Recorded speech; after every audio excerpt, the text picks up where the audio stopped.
I want to ask you, Norman, because Matt Legg has got a question here, and he says, tell us the story about your fight against Billy McPhee. He was a notorious underworld figure from Scotland. Billy was the hardest street fight I ever had, like, you know what I mean? And every time I'd go up north with the groups, I used to work for the groups. We'd done Bruce Springsteen up there. It was a bit wild in Manchester. I can remember one of them kicked the indoors of a fan out and come out with a gun and started shooting it. I can remember the silly groups we done as well. Bros, what I liked. I like Bros. I love Bros. And I don't know why. When will I be famous? When will I be? And there was a cat among the pigeons. So pain him. All right, sorry. My singing's not that good. No, it's so great. I'll stop. All right, fantastic. Yeah. Tell us about this fight then. So you were talking about this fight.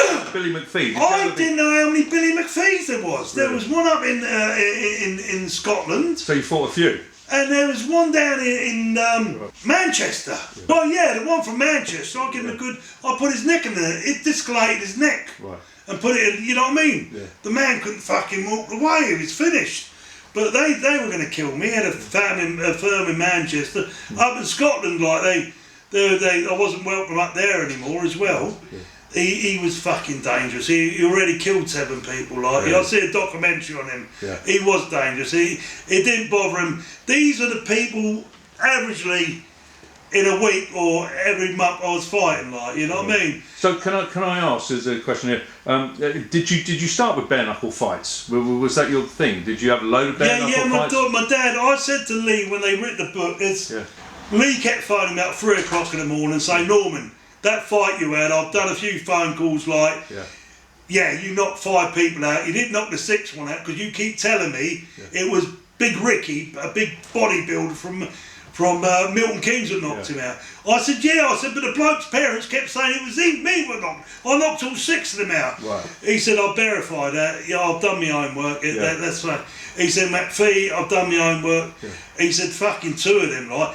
But so how many fights do you reckon that you've had outside the ring, like bare knuckle fights and all of that? I've got my ring down the bottom where we've filmed. I think we've filmed.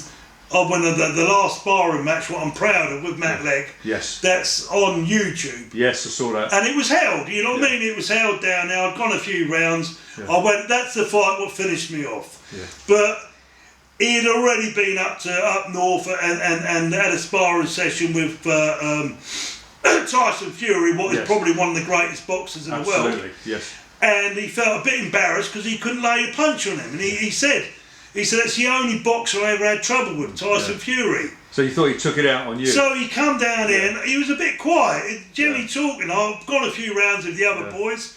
Some of these boys used to come down here and we used to have a tear. It wasn't sparring, it was a tear up like. Yeah. Did you ever meet Bartley Gorman? Is that how you pronounce it? Is it Bartley? Is it Bartley? Is that how you pronounce it? I would have loved to. Yeah. I mean, I idolised him, like, you know, what I know about him. Yeah. And I would have loved to have met him, like. Yeah. I watched a documentary on him. I used to knock about with the Travers, the Curtises from Stokenchurch, used to knock about, and they used to take me to some of the Shaw shows and that. Yeah. And maybe I used to watch the fight in there, and he probably was involved. I was too young to, you know what I mean? Yeah. Can I ask a question? There's a guy called Andy Bowyer who's very, keen to ask you a question. He says, do you remember your first opponent, and did you win your first fight? I won all my fights. Yeah. Oh, Jesus Christ! Except for the girls. Yes, I did hear that. There was a girl. Oh, fuck me! I got a spanking. I got a spanking off a gypsy girl as well. Yeah. And tough even these days, I've stopped debt collecting. I've stopped fighting now. But I had to go down. The road the other day, and I had to go down the camp and banging at the fucking door like, come out here! And lucky enough, they had Polish and Romanians working for them in one of the caravans as well, and all they had to do was say, look, the boys said, get him, instead of that, they all come out, and the woman come out and fucking had a right go at me, and I shit myself, because I don't know about you guys, but if a woman hit me, I'd have to take it, I've never hit a woman, I couldn't hit a woman, No. Can I ask you, Norman, while she is here, so you've been married how long now? How long have we been married, darling? Since 2016. Right. And do you remember how you first met, your first meeting? My mate Eric had you should come in and just sit down for a second so we can see you, yeah? Do you know, just about a year, 6 months before the heart attack, and I nearly died, 30% of my heart was working. Can I say, was it your wife who's looked after you since you had that heart attack? If it weren't for my wife, I'd be dead, mate, you know what I mean? Yeah. It was timing, like, you know what I mean? My auntie Carol, my cousin, like, used to do the cars and that, and she used to tell me about the net, like, and she said, you're going to marry a black woman. I said, oh, black? She said, well, no, tan. She said, tan with long black hair. She said, you're going to marry, but she's going to be a lovely woman. She's going to look after you, like, you know.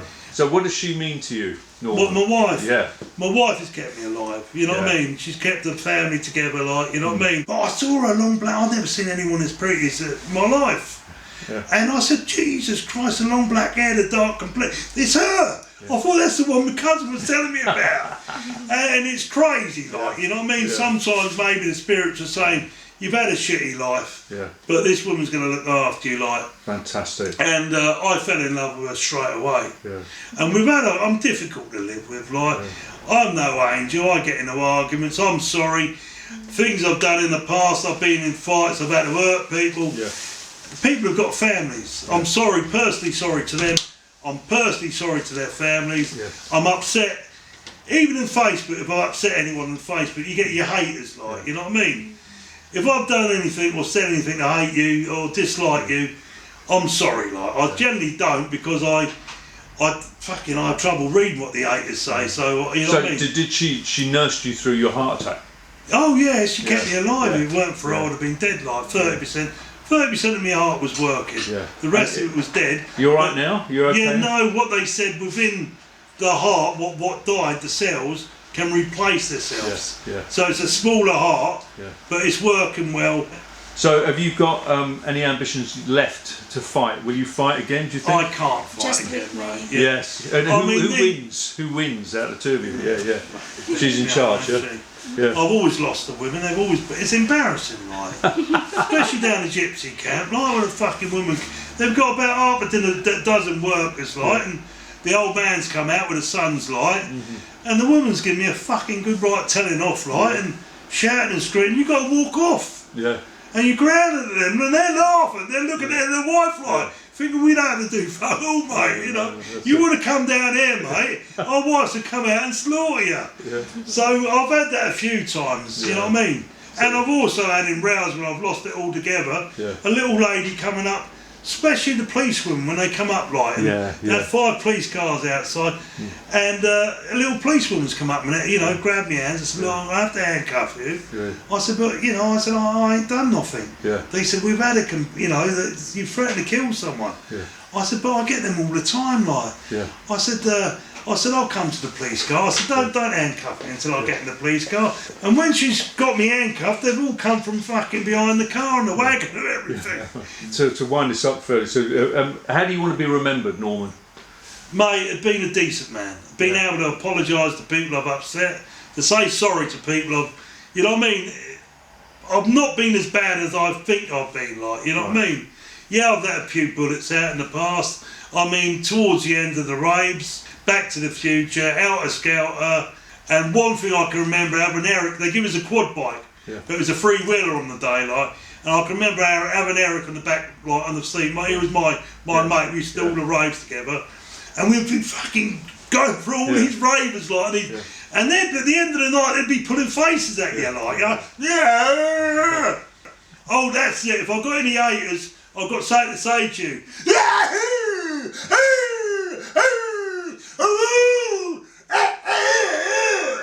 I love you, really, okay. So what are they going to put? And then what happened on the motorbike, they was calling me Steve McQueen, like. Oh, well, you look like Steve McQueen, don't you? And fuck it, we'll go through the crowd, and I was fuck the doors, like. So what are they going to say on your gravestone? What's it going to be like? I was a fair man. Listen, Lenny McLean, Roy Shaw, I love them, like, you know what I mean? Okay, they lost a few fights. I don't talk about it, like, you know what I mean? There was Cliff Fields. There was the one from up north. Was it Lou Yates? Was one? Lou Yates. I never met Lou Yates, but you know, fair play to him. Like, you know, he lost his son. I respected them all. You know what I mean? I've had fights with the Travellers over Milton Keynes. I remember a few of the boys, and Matt was there. I've been through hell and back, like, you know what I mean? So you are the governor still, aren't you? Really? No, listen, I can't stand down. Yeah. I just can't stand down. No. I mean, God bless them, like Roy Shaw and Lenny McLean. Yeah. They're still governors. You can't take the governor out of me. Like, I've been about too long. On top of that, more than anyone else, what goes in my favour is that I've never lost. Exactly. You never got beat ever. Never ever. Took the only hiding I've ever took was with Matt Legg, what was world-class boxer. Yeah. Are you going to miss it? I mean, do you miss having a tear-up? I should have got out there a little bit more, got on the TVs, made a few more films. Yeah. I was in a few films. Yeah, you did a few, didn't you? I would have liked to... Because you fought, I'd have to say, people may remember, he fought Alex Reid here in the back garden. Bless him. I liked that. Alex was very... Yeah. He come down with a mate of his, and I mean, there was about 20 or 30 of my mates down the bottom. They're all bruisers, like, and they'd all look at him as he'd walk in, like. Yeah. But he walked in like a film star, you know. I didn't know he was ex-army. No. You know what I mean? He didn't show no fear either. No, he was good, wasn't he? He was great. He was great. I mean, I'm glad you didn't show all the clips, like, because a couple of clips he put me in a bit of trouble, like. But can I just stop you? Because there was a point that you dropped a concrete block on your head. Now, I mean, that is real, isn't it? Yeah, but you made it small only from there. I wanted it to be I know. I thought you were going to break your head. I wanted to break, but that's the pain I could take, like, you know what I mean? That's and I can remember one of Alex's kicks, like, he hit me in the gut, and it would have hurt. Honest to God, that's one thing I could say. Yeah. I could fight up a dozen people, and they could give me a fucking kicking, and like Jesus, I'd rise again, like, you know what I mean? And you know, they'd rather bottle themselves than run, or they got a good hiding off me, like. I've never been hurt in a fight. No. I've had arms broken. I had down Brixton. I had my jaw broken. Yeah. Both sides. Yeah. As I was screaming and shouting, like, because they broke my jaw, blood was coming out, and like that was shouting. The fucking jaw was hanging out, and it happened a lot of times. The odds against me, like I did win the fights. The only good hiding I got was from Matt Legg, so he come down there, he give me a fucking good hiding, and I got out. Yeah, but you were. No, I could walk out. I was all right. How old were you then? I'm 55. Well, there you go. I mean, listen, you know what I mean. He didn't know. It didn't show. If you watched the video, it didn't. You could see some of the punches, even the jabs. Yes. And they were like being hit with a sledgehammer in the face. But with Matt, it was not cowboy punches, like, you know what I mean? It wouldn't show. Matt could throw a jab from there and bang you, and you could see my jaw going back, and the whole head would lift back. But he said I was a bastard because I kept attacking all the time, like. And this is what is what I want. Yeah. I wanted someone what would constantly attack me. Yes. He said with Tyson Fury, he would dance. I couldn't get to him. Couldn't catch him. And he said I was embarrassed. Yeah. But I knew if I. He didn't tell me that. He said, I knew you'd give me a tear-up. Yeah. So to wind this up, has been a fantastic interview. Let me just... And I'm sorry I go on a lot, lads and gentlemen. Listen, if I could ever come out and meet all of you, maybe a show or something, I'd love to. Yeah. I have been quiet and I've kept my head down. What I'm telling you is the honest God truth from the art. Yeah. And I've got no disrespect for anyone. You know what I mean? I love the Travellers, Roy Shaw, Lenny McLean. Even the boys I boxed and fought, okay, they weren't the best boys. Like, I would have fought like the Fight Club, you know what I mean? World class. Yeah. And it was too late by the end of the day. Like, I got taken out by Matt Legg. He fought the boys I would like to fight. But so can we just check out once again the book so we can see the book? Oh yeah. Let's just get his name in there. Who's that? Gary Furby. Gary Furby, of course. So I got my book. I remember Gary back in the old days. Yes. Back at he had to come all the way back. He fought Caesars. He was a good boy, you know. Yeah. But what I liked about him, he was only 13.5 stone and then about 5'9". Yeah. He was really a middleweight, and he would fight. Sven Hamer. Yeah. Even he could knock someone out, like, you know what I mean. And what they said to him, they said, look, we're putting you in with the best there is. Yeah. I didn't end up fighting Spen. I would have liked to have met Spen, but he was a better boxer than me. Like, how the fuck I was going to beat him or what I was going to pull out was I would have to rush him, like maybe in the changing room before we got in there, or you know what I mean, a few days. Sorry, mate. A few days before, come around his house and or something like that. You know, I would have fought him. I wouldn't have fought fairly. It would have been, you know what I mean, a nasty fight, and someone would have got hurt. Like, you know what I mean.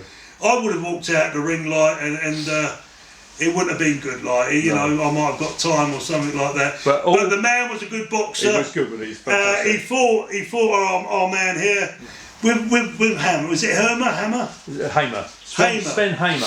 He fought European title. This man was world class. Yeah. You know what I mean? And your man off the street had fought some good fights. The Traveller, the top Traveller he fought, you know what I mean? He fought some great men, like, and he took him on, like, you know what I mean? But there was a chance he could knock him out. So we're going to sum up, Norman. The book is out now. The book's out today, even. And there's things I've not spoken about. Who's the governor? I'm the governor. Who says so? Roy Shaw says so. I've got my own belt from the street. Stormin Buckland belt, where I am the governor, like, and there it is, like, there's my belt there, like. So that's the bare knuckle belt, and I say this is the world title belt. Well, this is the London one. You know what I mean? Old London town belt. This is a different. This is the London town belt, and I'll never take it out of London. And it's here. If Joey or Ricky English ever puts something in the future, like, it won't be this belt. But I will hand down the governor's belt, and I'll give my word on that. Fantastic. This belt here, I've passed it down, and I wish him all the luck in the world. This obviously comes from bare knuckle fighters for 2 or 3, 500 years. And listen, I'm going to let you go now because I don't know a fucking rabbit. He does rub it on, but it's all entertaining. And Norman Buckland is a legend. He is an unlicensed legend. So we thank Norman very much. Hope some of your questions got in. And brilliant, we'll see you again soon. So thanks, Norman. And who is the governor? I'm the fucking governor! I'm the governor! Oh, circle. Stormy Norman Buckland's the governor! I always will be! Till the day I die, then I'll still be the governor. God bless you all. Love ya.